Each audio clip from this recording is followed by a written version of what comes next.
I am here again at LFCC for Trekyards Live with literally the one and only, you cannot find him anywhere else, Andrew Probert. I am the one and only, and that may be a good thing. So, I mean, your lineage in Star Trek, far surpasses its short screen time. You know, the stuff you created have become cultural icons. I think it's fair to say. Thank you. So a big part of Star Trek is reusing models and altering parts because it's expensive to make, the 6-foot, 4-foot models. And one of those kit bashes was of your Galaxy class, the main ship from from Next Generation.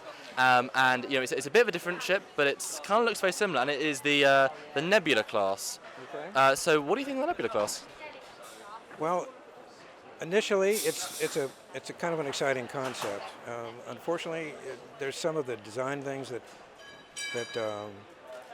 kind of don't work for me, and that is the fact that the engines should have a clear line of sight in order to work together because they're codependent. Okay. And this hull interrupts that, so they bounced against that.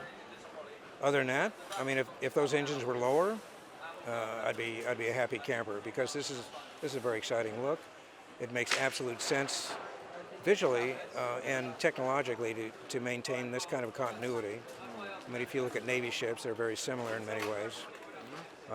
And aircraft, especially if this is some kind of a... It's torpedo bay or sensor pad. It changes. It's a torpedo. This one's a torpedo version, but the Circle one's a sensor version, and there's another one that I don't know about. Yeah, what he said. Yeah.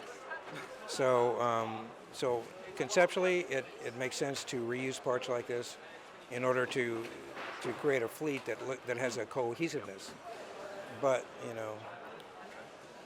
and that said, the only thing is the clearance of the energy through this thing. But so I wasn't there when they designed this. But would you say it's almost there in terms of design? It almost works. 90%. 90%. Okay. Yeah. And I mean, do you think it? Because I know we talked about for the Galaxy the organic sleek lines. Do you think, despite the warp engines, do you think it still maintains that sleek look that you originally intended for that era?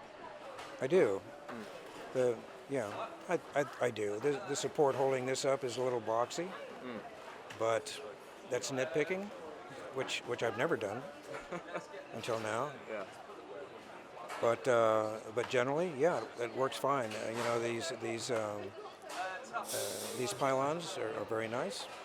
Again, I mean, as far as the soft edges and everything, they blend nicely. They just don't extend down far enough. That's all. And that is the one and only Andrew Probert about the Galaxy-esque Nebula Class. Thank you very much for joining us for Trekyards Live. You're welcome. Good to be here.